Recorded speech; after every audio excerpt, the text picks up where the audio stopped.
Assalamualaikum warahmatullahi wabarakatuh. Baiklah, di sini saya akan menjelaskan bagaimana agama Islam masuk ke tanah Melayu. Agama Islam masuk ke tanah Melayu tidak dalam kekosongan budaya, melainkan kaya akan budaya-budaya nenek moyang yang sudah mendarah daging seperti warna dasar negara Indonesia. Islam kemudian mewarnai dalam setiap gerak budaya di tanah Melayu, sehingga budaya Melayu pada selanjutnya sangat diwarnai oleh Islam, seperti tasawuf dan seterusnya. Konstruksi dialektis antara Islam dan budaya Melayu inilah kemudian menjadi kebudayaan bangsa Indonesia sebagai bagian dari ekspresi Islam Nusantara. Bisa kita lihat di Provinsi Riau. Provinsi Riau terletak tepat di tengah-tengah Pulau Sumatera yang berbatasan dengan beberapa provinsi tetangga seperti Provinsi Sumatera Utara, Sumatera Barat, Jambi, dan Kepulauan Riau. Sehingga secara umum penduduk Provinsi Riau beserta budayanya menjadi tempat bertemu. Meskipun orang Melayu tidak lagi merupakan satu-satunya penduduk mayoritas masyarakat Riau, namun karena Provinsi Riau berada di bawah naungan budaya Melayu, maka para pendatang diharapkan menyesuaikan diri dengan budaya Melayu. Artinya budaya Melayu dijadikan payung dan acuan bagi mereka dalam berperilaku dan bertindak. Selanjutnya, dari perkembangan budaya Melayu di Riau, ada beberapa tokoh ulama yang berperan dalam penyebaran agama Islam di Melayu Riau, yaitu akan dijelaskan dengan teman-teman saya. 1. Abdul Wahab Rokan. Abdul Wahab Rokan atau dikenal dengan sebutan Syekh Abdul Wahab Rokan Al-Khalidi An-Nasyabandi, lahir 28 September 1811 di Kampung Danau Rantau Binuang Saki, Negeri Tinggi, Kabupaten Kampar Riau. Meninggal 27 Desember 1926 silam pada umur 115 tahun. Beliau adalah seorang ulama ahli fikih, seorang sufi, sekaligus mursyid tarekat Naksabandiyah Khalidiyah di Riau dan Sumatera Timur pada abad ke-19 hingga awal abad ke-20. Nama beliau diabadikan oleh pendiri Pondok Pesantren Batu Salam Pekanbaru sebagai nama lembaga berbadan hukum yang menaungi pondok pesantren ini, yaitu Yayasan Syekh Abdul Wahab Rokan. Syekh Abdul Wahab Rokan lahir dengan nama Abu Qasim. Setelah menunaikan ibadah haji, ia berganti nama menjadi Haji Abdul Wahab. Sedangkan tambahan nama Rokan menunjukkan bahwa ia berasal dari wilayah Sungai Rokan. Ia lahir dari keluarga bangsawan yang berpendidikan, beragama, dan sangat dihormati. Ayahnya bernama Abdul Manaf bin Muhammad Yasin bin Tuanku Abdullah Tambusai, seorang ulama terkemuka di kampungnya. Sedangkan buyutnya bernama Tuanku Tambusai, seorang ulama dan pejuang yang masih keturunan keluarga kerajaan Islam Siak Sri Indrapura. Ibunya bernama Arbaiyah binti Dargi yang masih keturunan Kesultanan Langkat, Sumatera Utara. Syekh Abdul Wahab pertama kali mendapatkan pendidikan Al-Quran langsung dari ayahnya. Namun setelah ayahnya meninggal, ia melanjutkan belajarnya kepada Tuanku Muhammad Saleh Tambusai dan Tuanku Haji Abdul Halim Tambusai.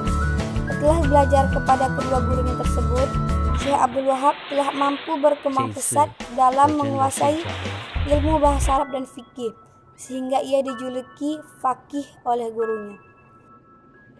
Raja Ali Haji bin Raja Haji Ahmad. Raja Ali Haji bin Raja Haji Ahmad atau cukup dengan nama penanya Raja Ali Haji, lahir di Selangor 1808, meninggal di Pulau Penyengat, Kepulauan Riau. Adalah ulama, sejarawan, dan pujangga abad ke-19 keturunan Bugis dan Melayu. Dia terkenal sebagai pencatat pertama dasar-dasar tata bahasa Melayu lewat buku pedoman bahasa, buku yang menjadi standar bahasa Melayu. Bahasa Melayu standar itulah yang dalam Kongres Pemuda Indonesia 28 Oktober 1928 ditetapkan sebagai bahasa nasional, bahasa Indonesia. Ia merupakan keturunan kedua dari Raja Haji Fisabilillah yang di Pertuan Muda keempat dari Kesultanan Lingga Riau dan juga merupakan bangsawan Bugis. Syekh Baharudin, penyebar ajaran Islam di Kuntu. Syekh Baharudin adalah salah seorang bangsa Arab yang datang ke Nusantara untuk menyebarkan agama Islam yang diwahyukan oleh Allah Subhanahu wa Ta'ala kepada Nabi Muhammad SAW untuk keselamatan manusia di dunia dan di akhirat.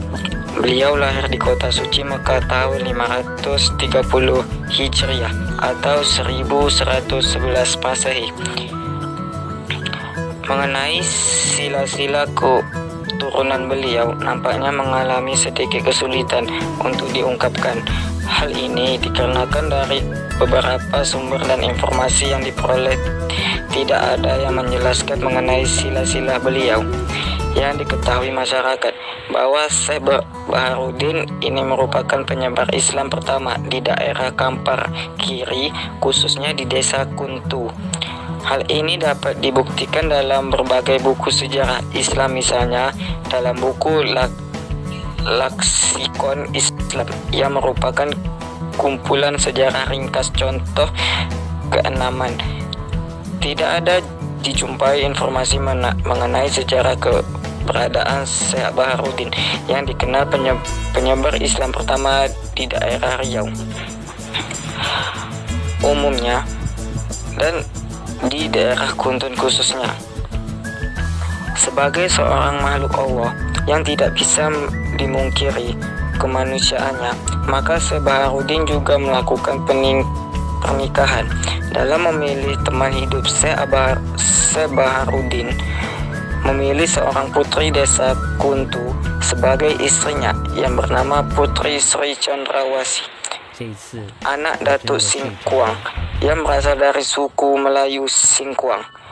Perkawinan Syekh Baharudin dengan Putri Sri ini dikurniai seorang anak laki-laki. Akan tetapi usia tidak mencapai dewasa, hanya sampai 6 tahun saja karena anaknya wafat.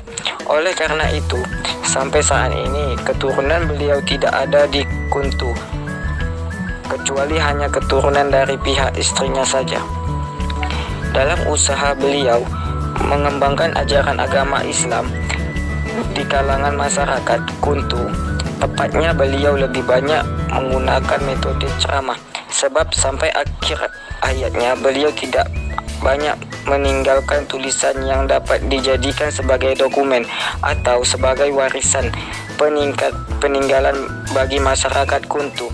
Hal ini mungkin dikarenakan kondisi masyarakat yang tidak mengenai tulisan baca, baik Arab maupun Latin atau Arab Melayu. Artinya masyarakat ketika itu masih buta huruf dalam membaca dan menulis. Syekh Baharudin dalam masyarakat agama Islam berlandasan kepada Al-Quran dan Sunnah. Syekh Abdurrahman Siddiq bin Muhammad Afif bin Mahmud bin Jamaluddin Al-Banjari lahir di dalam pagar Martapura, Kalimantan Selatan tahun 1857. Meninggal di Sapat Indragiri, Riau 10 Maret 1930 pada umur 72 tahun. Ia adalah seorang ulama dari etnis Banjar yang dikenal di mana-mana, bahkan sampai di Mekah, karena ia juga menjadi pengajar di Masjidil Haram. Muridnya tersebar sampai ke Singapura, Malaysia, dan di Kalimantan. Syekh Abdurrahman Siddiq bin Muhammad Afif bin Mahmud bin Jamaluddin Al-Banjari, nama lengkapnya, dilahirkan pada tahun 1857 di Kampung Dalam Pagar Martapura, Kalimantan Selatan. Nama lainnya sebenarnya hanyalah Abdurrahman. Nama Siddiq ia dapat dari seorang gurunya saat ia belajar di Mekah. Ia merupakan cicit dari ulama ternama etnis Banjar, Syekh Muhammad Arif Asyad Al-Banjari. Saat baru berusia 3 bulan, Ibunda Abdurrahman Siddiq meninggal di dunia. Ia tak sempat mendapat asuhan sang ibunda. Ia pun kemudian dirawat kakek dan neneknya. Sang kakek merupakan seorang ulama bernama Mufti Haji Muhammad Asyad. Namun, baru di usia setahun, sang kakek meninggal